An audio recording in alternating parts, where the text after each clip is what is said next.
Hello, my marketing and entrepreneur friends. Welcome back to another exciting episode of the Let's Talk Marketing podcast, where I, your host, Katya Allison, get to explore the latest trends, techniques, and strategies in the world of marketing.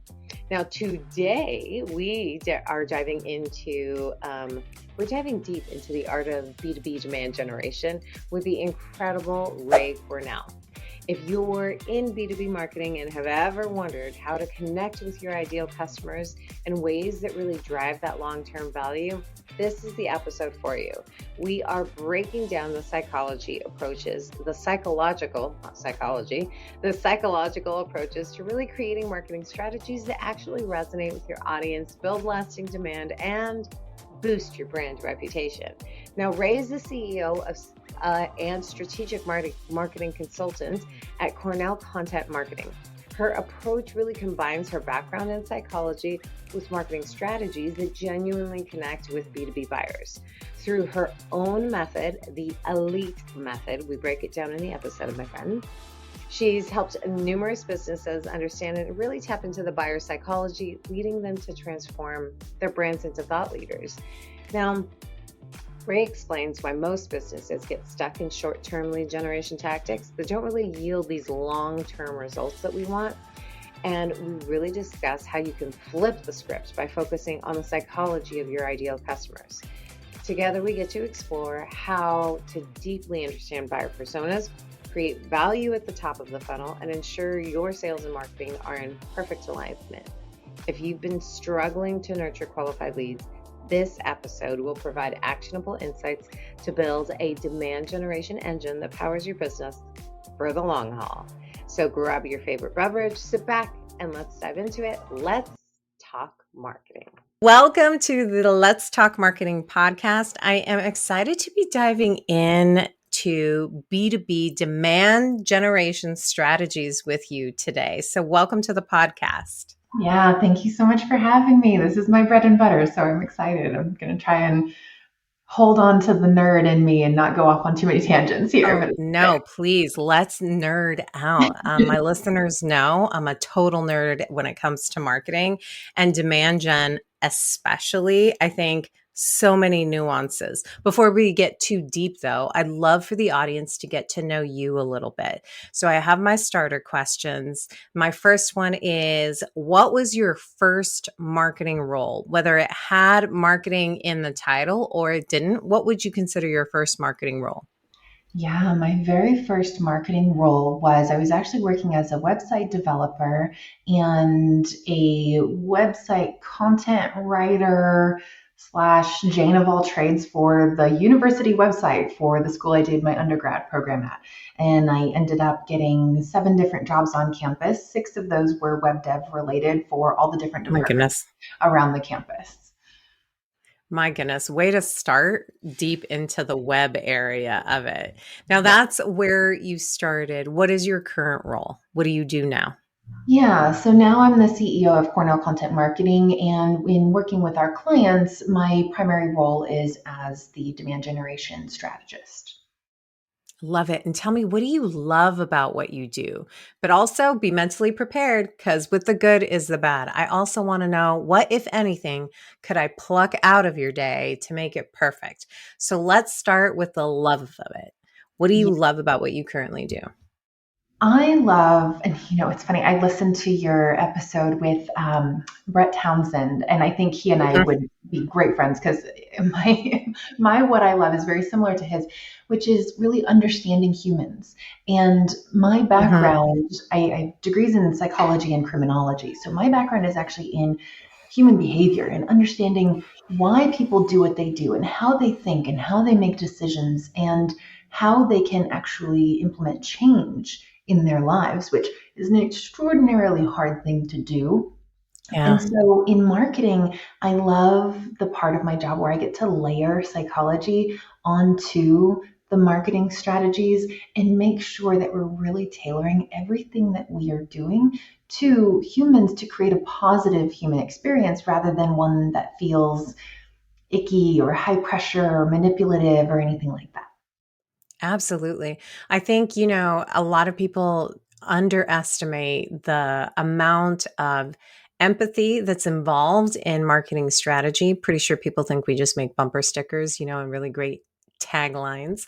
But you really do have to put yourself in your audience's shoes and get to understand like what their feelings are. It's why we also structure personas, right? Like help me understand who is going to be reading this. Where are they going to be reading it?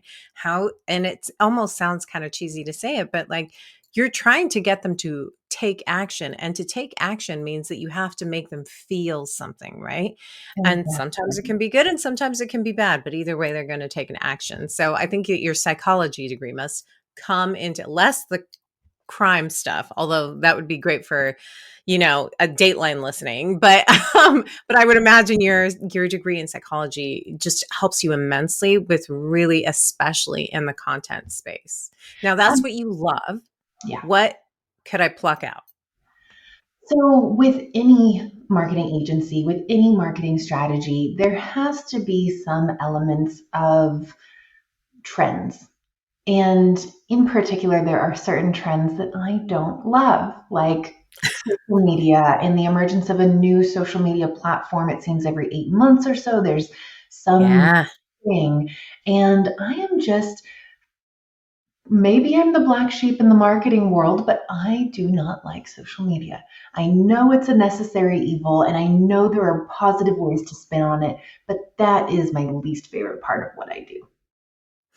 Now, would it be crafting content for social, or just the fact that we have to even play in that space of social media? The latter, I think, you know, creating content for social and putting together social media strategies, I actually really enjoy that part. But Yeah. there's this idealistic idea of what I would love for social media to really be, and then there's what it actually is. So I think the thing that I don't enjoy about social media is that it's taken on a life of its own, and that life is not a great influence. It would be like if we looked at all of our friends, and one of those friends was Facebook and another one was Instagram. Those would probably be the ones that we go, ugh, they're calling me. I really don't want to answer. Like, I know, like, she's the one who always has the greatest, up to date information, and she's the one who always gets invited to the parties, but she just makes me feel so awful about myself when I'm around her. I don't really want to take that invite for this weekend, or, so it's like they're the negative influences in our lives, and yet people are so drawn to them and in many cases addicted to them. So I'm kind of on this mission to evolve what social media could be. And LinkedIn is one of those platforms that I think has a lot of potential to go good. Whereas some of these other platforms I think could, peter out and society would be better for it. Well, and the fact that we're going to talk about just kind of B2B, I feel like is the bread and butter of LinkedIn itself. And the Absolutely. other platforms are so secondary for it. Definitely part of it, but I think like from a social media perspective, they all serve a purpose. And I like that you like the strategy part of it, because I also think like from a business perspective, that is the part that's fun. Like, all right, how can I use what this tool is really good at Yeah. to extend my message, versus feeling like you personally have to be part of it. I think I really lack a social presence, even though I am in marketing and I am on social, but not on social to necessarily post about my life and like, be influenced by it. Although I will say I'm a TikTok scroller, Well, admittedly. increasingly, that's the way that social media is going, where people go on there to consume others' content, but they're not posting their own content. So Yes. it's becoming a very different relationship with these platforms than what the platforms originally intended, which means that they're becoming increasingly more commercial as opposed Yeah. to peer to peer. That is so true. I I also think it's an interesting challenge for a business to see how they can best leverage social media to tell a story, because it's almost like you can't tell, well, not almost like you can't tell a full story on social media. Everything has to be in like 60-second clips at the very least. So, how do you capture their attention? How do you ensure that they come back? And how do you ensure that you're telling them what you need to tell them, if just in case they don't come back, it's an interesting challenge, and I'm glad that I don't just fully focus on social media, but I do love the fact that that's what you would pluck out of it.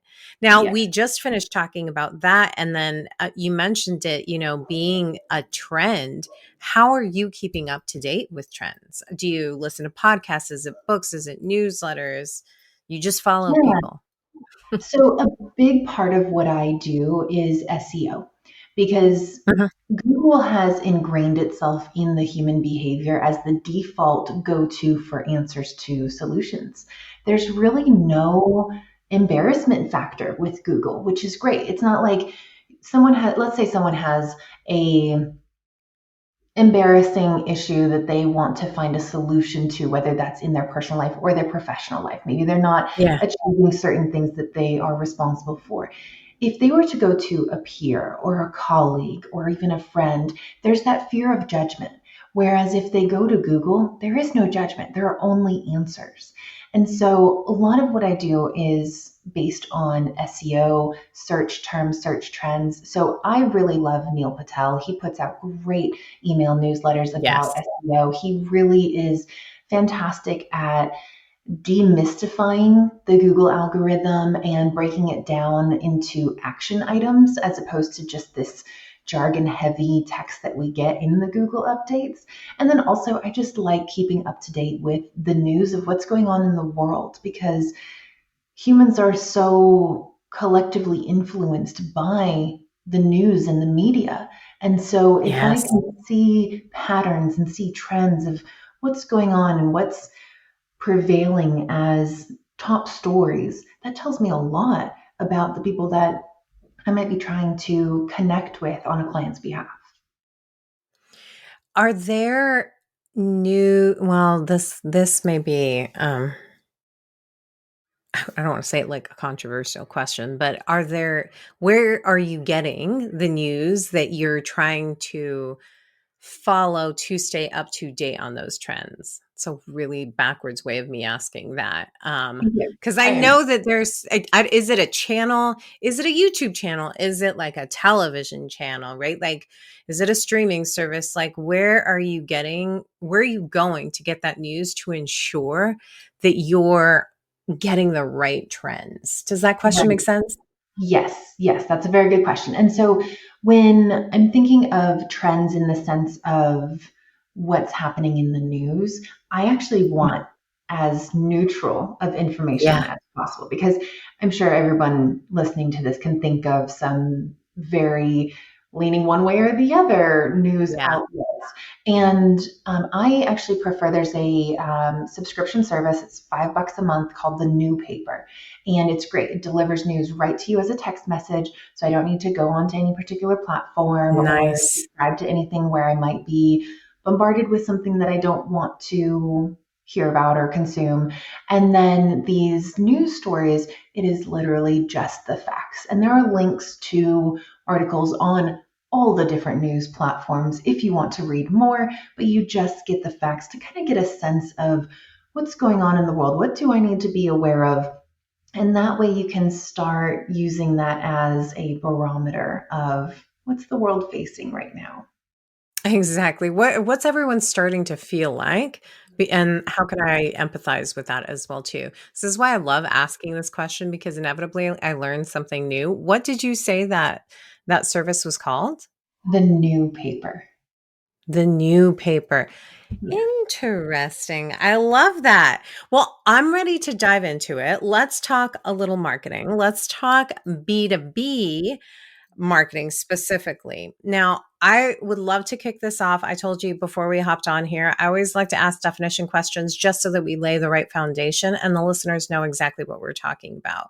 One of Yeah. these things is defining what demand generation is. And the reason I want to do that is because I think that oftentimes demand gen and lead gen get confused with Yes. one another, right? So, what are the differences between demand gen and lead generation?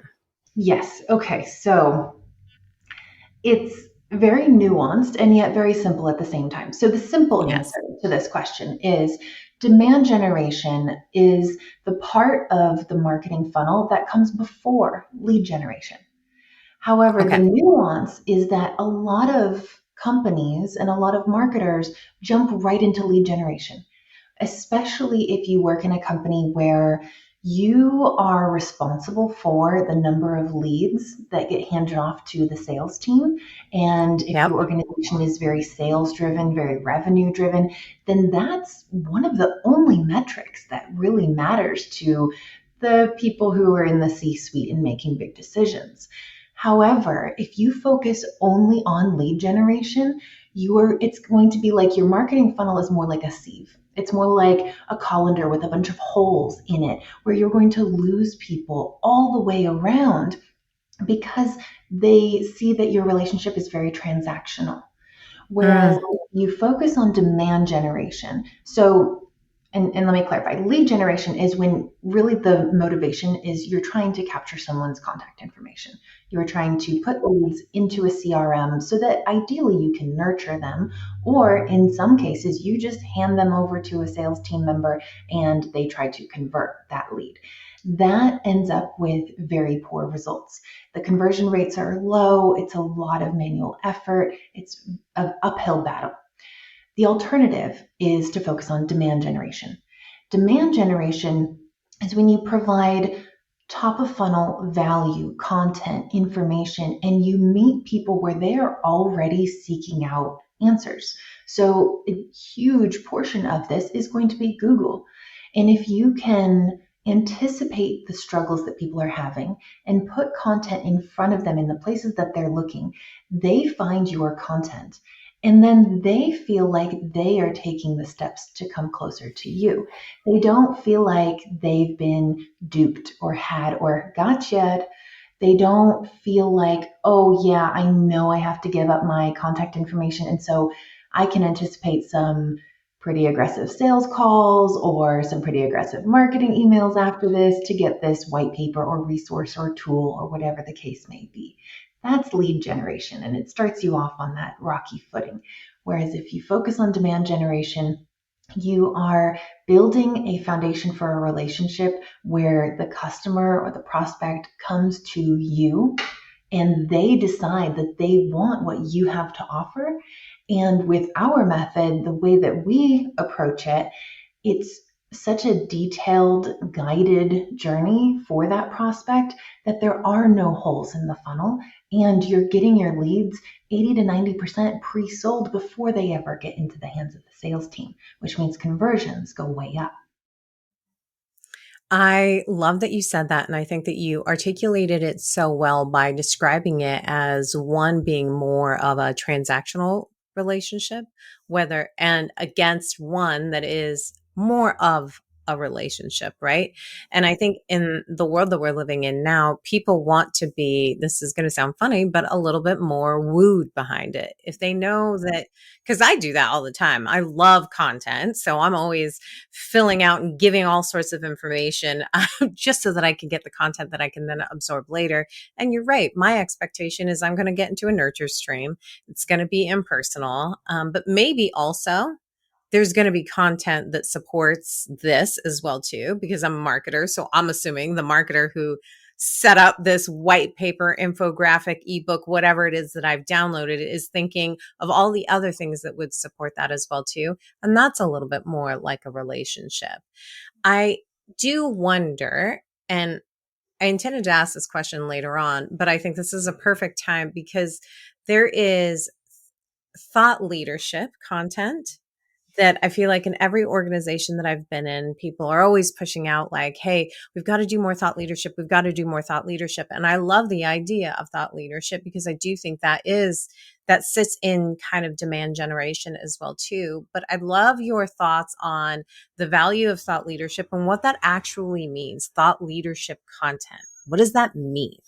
Yeah, so I think a lot of companies get intimidated by that phrase, thought leadership. I love the phrase because I think It implies you are paving the way for others to think differently.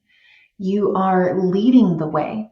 But really, all thought leadership is explaining why you're different. So every single company likes to think of themselves as different from the competition. And one of my favorite parts of my job when I start working with a new company is asking them why. Why are you different? What sets you apart? And if I can just bottle what they say in response to that and put it on the shelves of Google and LinkedIn and Facebook and Instagram, they would never have any problem selling. But the problem is they have a hard time communicating their differences, and that's where they get tempted into selling when really what thought leadership is, or rather, I should say, what thought leadership should be, is the innovators and the leaders of that company need to get passionate. They need to get riled up. They need to speak about the things that really matter. So, for example, as we start talking about this stuff, I start getting riled up. I start Yeah. getting excited saying, this is what marketing should be, and this is what it should not be, and this is how it should make people feel, and this is how it should not make people feel. That's thought leadership. I'm trying to change the way that marketing is done and the way that companies approach marketing, and more importantly, the way that prospects and consumers experience marketing. That's all thought leadership is. It's nothing to be intimidated by. It's just really standing behind the things that you believe in and communicating them out there in order to change things for the better. Ah, I love that. It's really hard to find people that can define thought leadership in a way, because in that way that you just have, because I think, like I said, oftentimes people throw out that word in the same way that they throw out the words demand gen and lead gen, when in reality they just want bottom of funnel. Just give me the leads, give me. I don't care about how we get them, just give me the leads, because we've got to feed the funnel. And I think there's so much value in balancing, because there's a time and a place for everything. I think that you have to be able to create enough content to really nurture that demands that you created to the top, to get them to raise their hand to say yes, right? To say yes to, like, I do want to talk to someone because I've been going to you for XYZ because I'm in, I don't know, I was going to say the beauty space. And I don't know why. I'm very much so not in the beauty space, but let's say I'm in the beauty space, right? Like, and to me, I'm putting out all of this content that you are searching for, right? Whether it's how to not have dry skin in the fall, and how to apply fall colors in eyeshadow. And maybe there's techniques to shampooing my hair. If you become this resource that people continuously go to, that is that demand gen that you're talking about, right? And then when I see something come up, oh, maybe I do want to sign up for this newsletter because I'm searching for it anyways.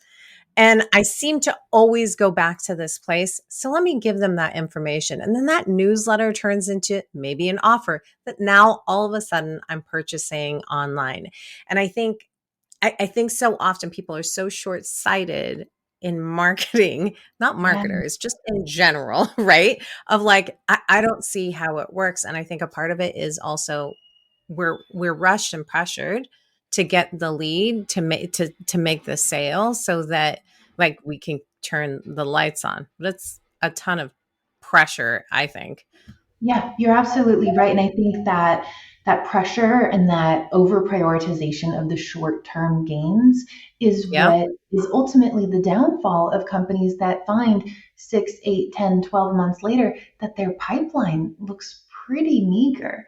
And if Yeah. you instead prioritize the longer term strategy that will actually fill your pipeline in this J curve, where the more content you put out there over time, and content is Yes. usually something that you just have to pay for once and then it lives online for as long as you have it out there, it compounds and compounds and it builds your pipeline for longevity and sustainability, as opposed to short term lead generation where you're capturing those people, but as soon as they find out that their intentions of giving you their contact information are mismatched with the experience they're actually having with your brand, you're going to lose them and then your pipeline diminishes. Yes, absolutely. Now you have a strategy or you guys, I should say, have a strategy called the elite method. And I'd love for you to break that down for the listeners, because as I was reading through it, like, if there was a little camera watching me, you'd see me saying yes, yes, yes, with every single letter that you were going through. So can you break down what the elite method is? Yes, absolutely. So the elite method, it's a process of really re-examining your marketing strategy in order to make sure that, just like we were just talking about, your Yeah. pipeline and your sales team have the longevity they need to really build up a growth focused and sustainable um, trajectory. And so the elite method, so ELITE, stands for, the first one is examine. You have to really take a good hard look at your strategy, your systems, your assets, everything that you have out there. And this is the area where I find, if you can do everything in your marketing department in-house, fantastic. But this is the Mhm. one place where you really need an outside expert to help you, because when you live inside the bottle, you can't see what's on the label. And so if you're looking at your own social media presence, web presence, email funnels, all of those things, you're biased because you're looking at everything through your brand colors glasses. Yeah. So that's where you really need to have outside input and take a very objective look at, what are we actually portraying? Are we pushing the sales message too hard? Or are we, giving one picture of one particular service that we want to sell, but we're neglecting the other suite of services that would actually complement this and tell more of a story? What is actually going on? So that's examine. The next step is learn. And this is where, a lot of companies take the time to put together an ICP, an ideal client profile, ideal customer profile. And they do buyer personas, and that's great, but you really have to go deeper than that. So even though we're talking about B2B marketing, the decision makers are humans. They're individuals. They're not Cs, they're not consumers, but they are the individuals that are having a very human internal experience when they're interacting with your content and your marketing methods. So you really need to understand the psychology of what's going on for them when they're interacting with you, as well as just in their day-to-day lives. What are the struggles that they're going through? What are the responsibilities that they have to deliver on to the people who are responsible for deciding if that person has a job or not? What are the pressures they're under? What are the frustrations that they feel? You really have to learn those things. And oftentimes companies get blinders on and they say, oh, but that doesn't relate to what we do. That doesn't relate to our service or our SaaS tool or whatever the case may be. That doesn't matter. You need to fully understand who you're trying to reach. And I guarantee you there are more ways than you think to tie in those peripheral pains into the way that you have a solution that can make their lives easier. So, N- yeah, go ahead. Now, before you move on to because this I'm pretty passionate about. um, and I really wanted to unpack it when I read about it, because exactly what you said, it's the personas, and I want to understand what the pain points are. And to your point, oftentimes people, I shouldn't say people, let's just say like brands will be like, but that doesn't really pertain to us, but it does, because there is that psychology. What are some ways that you can help a company understand why they need to understand the pain points? And here's a perfect example. Right now, like I'm going through, I know that I need to understand my personas and what their challenges are, because to me it informs my content strategy as well too. What's the best thing I can get to help with their challenge or answer the questions that it is that they have, right? It's part of how I do content mapping, the whole 9 yards. And also for me, from a sales perspective, it it helps me ensure that when the salesperson is out there, that they have the right material to aid in whatever it is that they're going to be doing. But I struggle with showing them, or maybe not showing, but articulating the value and the importance of that part. So what are your thoughts or advice on that? Yeah, so I'll give you an example. So there's a company that we work with right now. I absolutely love this company. They have been such a dream to work with because they really have embraced this psychology perspective.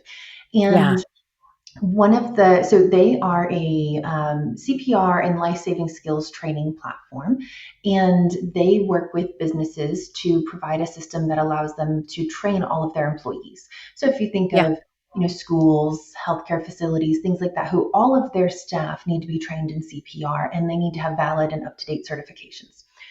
When we did this exercise of thinking through and really trying to empathize with that target person that we're trying to reach, one of the pains that we uncovered was that person who's an administrator of the health and safety program within that organization, that person is frustrated at the Mhm. procrastination of their coworkers.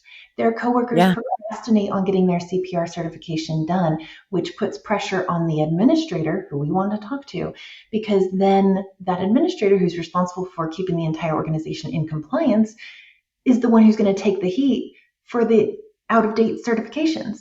And so you wouldn't think that a CPR training platform that provides certifications, training, maybe even a way to easily generate compliance reports and things like that would need to or want to speak to procrastination. But the fact Yeah. is, we've done a ton of content around procrastination and how to help your employees do the things that they need to do, but maybe don't want to do, or maybe just see as, check boxes that they have to fulfill for the year, things like that, where there's no real motivation. And Yeah. ultimately, what happens is when my clients use that content and employ it within their teams, not only are they alleviating a pain that they're dealing with on a daily basis, but also they now have an entire staff that's using my client's tool. And so Yeah. therefore, when it comes time for contract renewal and the client is telling my client, hey, some excuse might be, well, our staff really aren't using it. We're not using your tool, so we're going to cancel. Yeah. Well, that doesn't happen anymore because we've beaten the problem of procrastination. And now there's more adoption of my client's solution.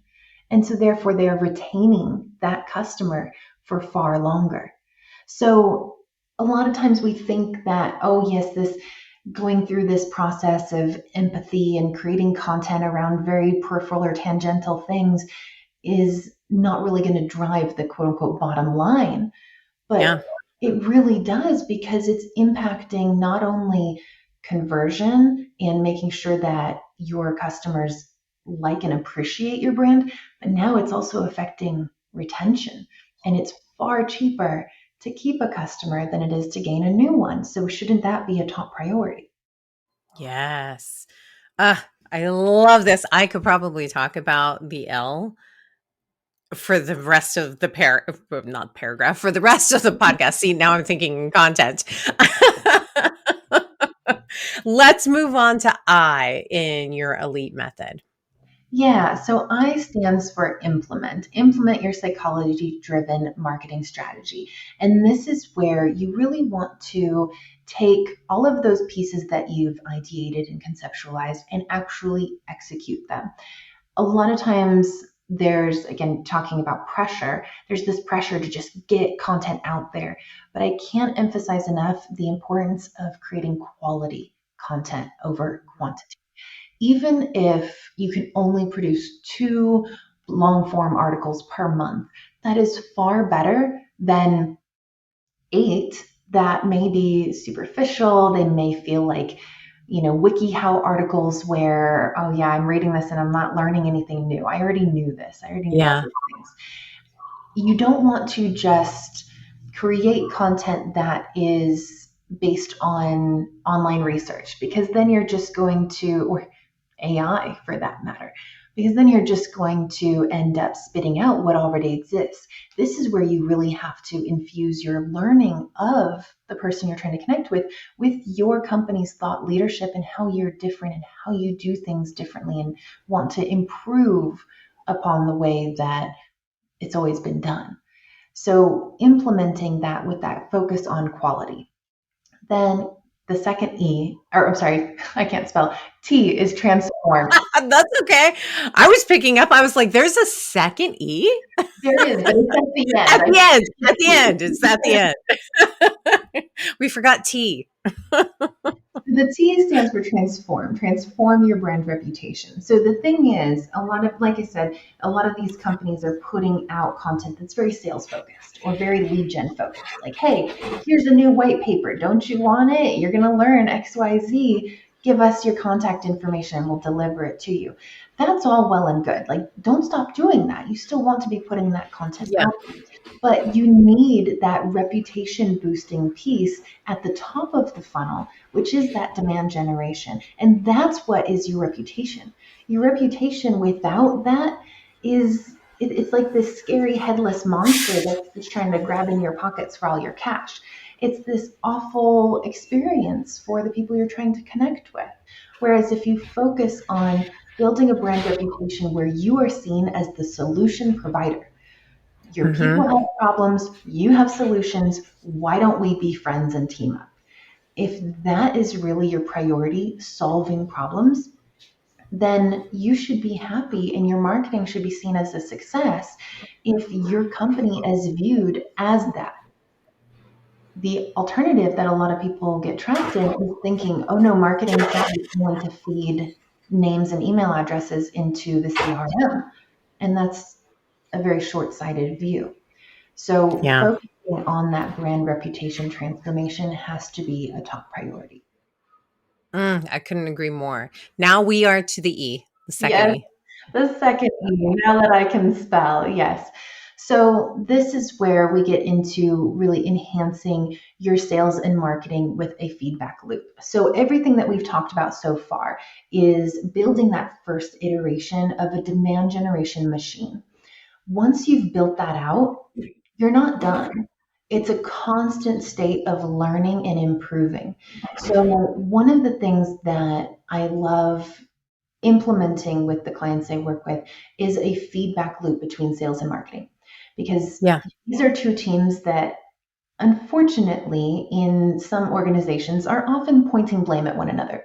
Sales is saying, oh, we don't have enough leads because of marketing. And marketing saying, well, we're getting the leads, but sales isn't closing them. We don't want that rivalry. We want symbiosis. We want support.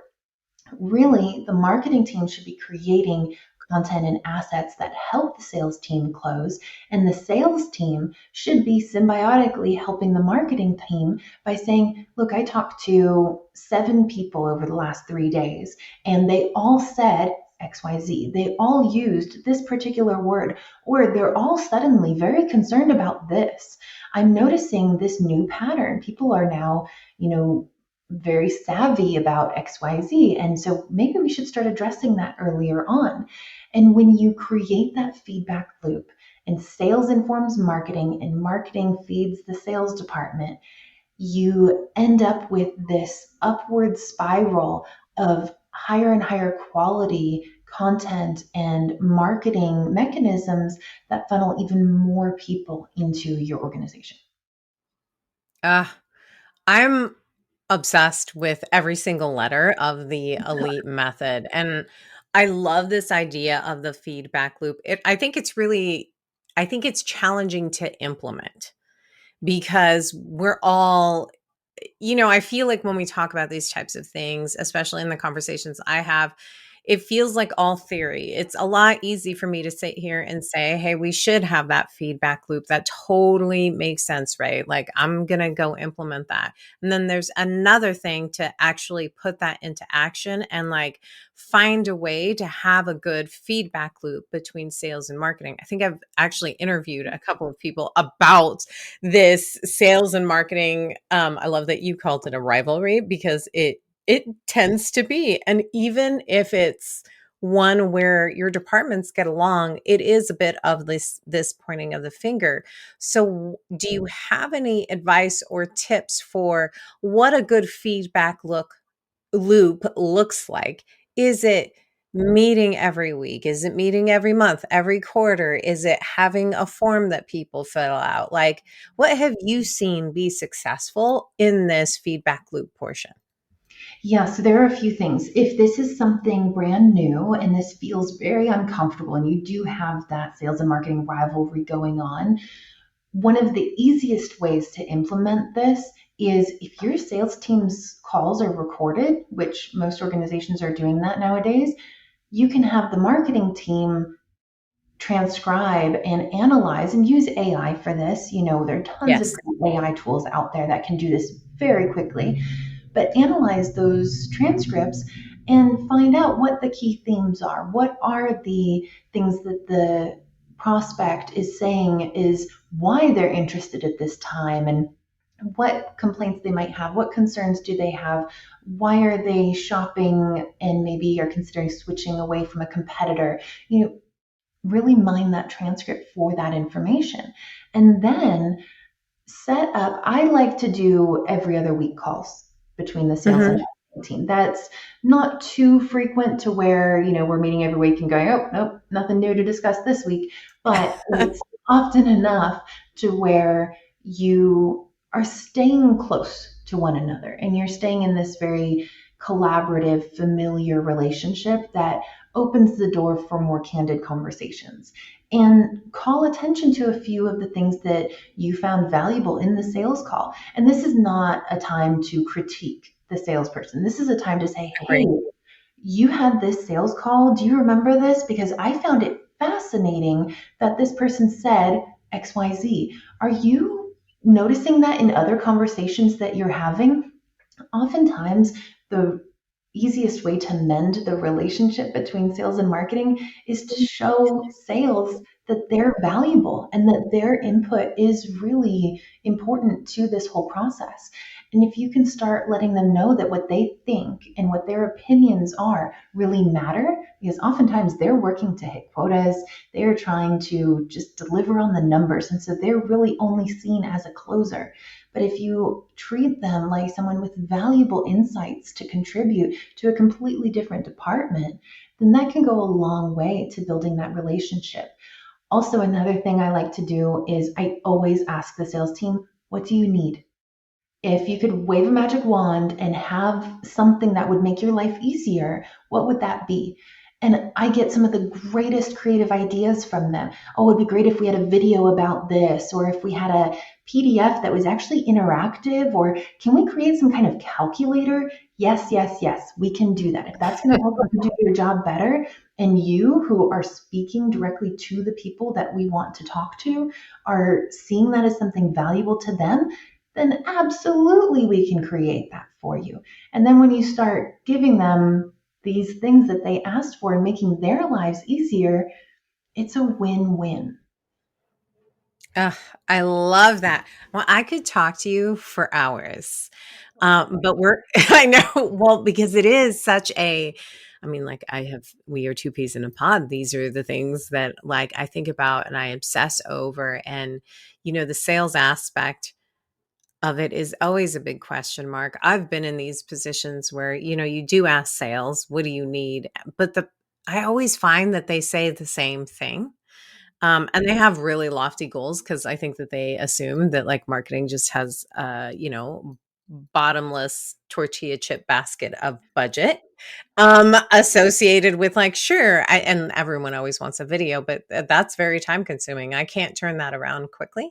So but I love the idea of just creating an environment that fosters collaboration so that one everyone feels heard and seen, and you're kind of all working on the most important thing together versus well you didn't give me this and everything in between that you could potentially get.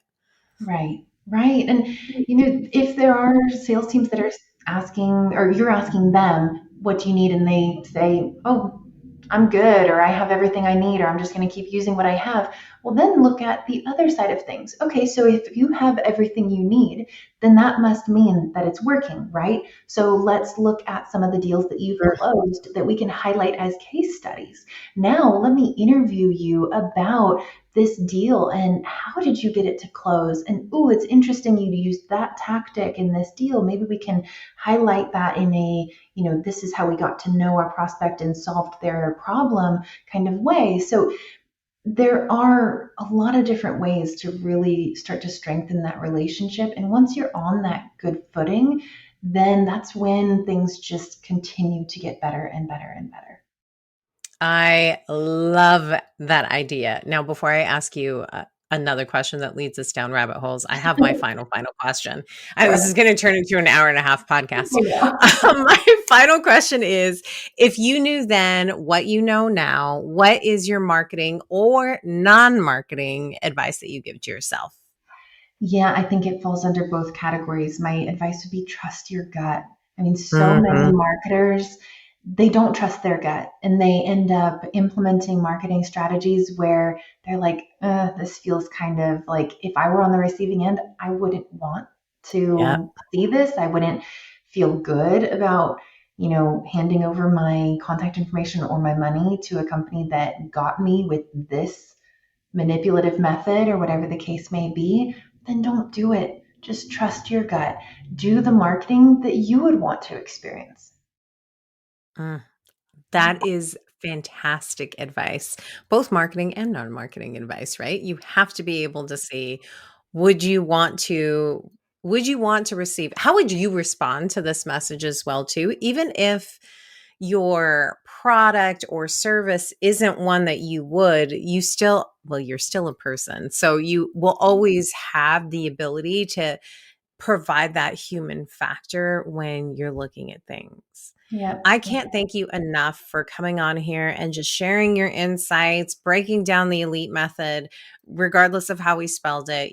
I just have absolutely enjoyed this conversation. Thank you so much. Likewise. Thank you so much, Katya.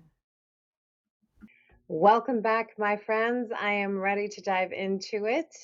So let's get started with the key takeaways. Key takeaway number one, make connections with your audience by using a bit of psychology. Now, during the conversation, Ray touched on how tapping into the psychology of your audience can transform your marketing by really getting into what drives people, their hopes, fears, and honestly, everyday challenges. It's this colloquialism of if you know, you know. It's what we want to do with our marketing. We want them to have that feeling. We do know. You can show that you truly understand your audience and influence behavior, which can also sound a little bit manipulative, but is it really? If your brand and product deliver on the pain point, it's exactly what your consumer, audience, community wants. Understanding, getting into the psychology of it. Ultimately, it allows you to tap into emotions and motivations. And a great part of it is you get all of that and you don't even have to have a PhD to achieve it. Key takeaway number two, a relationship first approach is lead management. Now, shifting the marketing focus from capturing leads to understanding and building relationships with customers can really transform your business. And in the discussion of thought leadership content to aid in the development of building those relationships is something I really resonate with. Now, thought leadership is not being just that you know about something, but that you're sharing an expert view on it. And that expert view is something that your audience is looking for. The consistency of that content and adding value over time is really creating, building out those relationships. If they come to you for that and keep coming back for more, why wouldn't they take action and buy from you? They will. They will, and they do, and they would. And even as I say this, while I do believe it, make no mistake, I know that it is not easy. It is tough to sell to the executive leadership the value of playing the long game of building those relationships. Although I think with B2B, there is more room for it because of the dollar value. And honestly, they tend to have longer sales cycles in some areas, most. Obviously, this doesn't speak to all areas. Now, key takeaway number three, building the bridge between sales and marketing. Now, this is not the first time that this has come up in the podcast. The bridge that is needed between sales and marketing to prevent finger pointing and frustrations. I have felt it. I know my sales team and friends have felt it. Ray also, she came in hot with this opinion as well.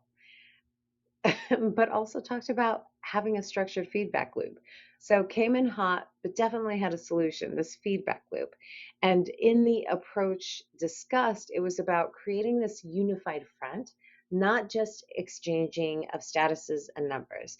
Because when sales and marketing really sync up effectively, not only are both teams more informed, campaigns are sharper, and customers can feel that. That feedback loop is hearing what the word on the street is and giving that word to the, not word to the street. Oh my God. I'm going to start that part just one more time. Okay, my friends, that feedback loop is hearing the word on the street from the sales team and giving that word on the street to marketing. Well, marketing is sharing how we're going to get that word on the street. I know you may have to slow that one down or really write it out. Either way, I feel like you're picking up what I'm putting down. Now, what did you take away from today's episode? I really want to hear about it. Let's keep this conversation going. A very special thank you to my podcast editor, Johnny Ike. And thanks to you for spending your time with me today. Until next time, may the conversation flow, the laughter linger, and the outlook remain optimistic but grounded in reality. This is Katya, signing off.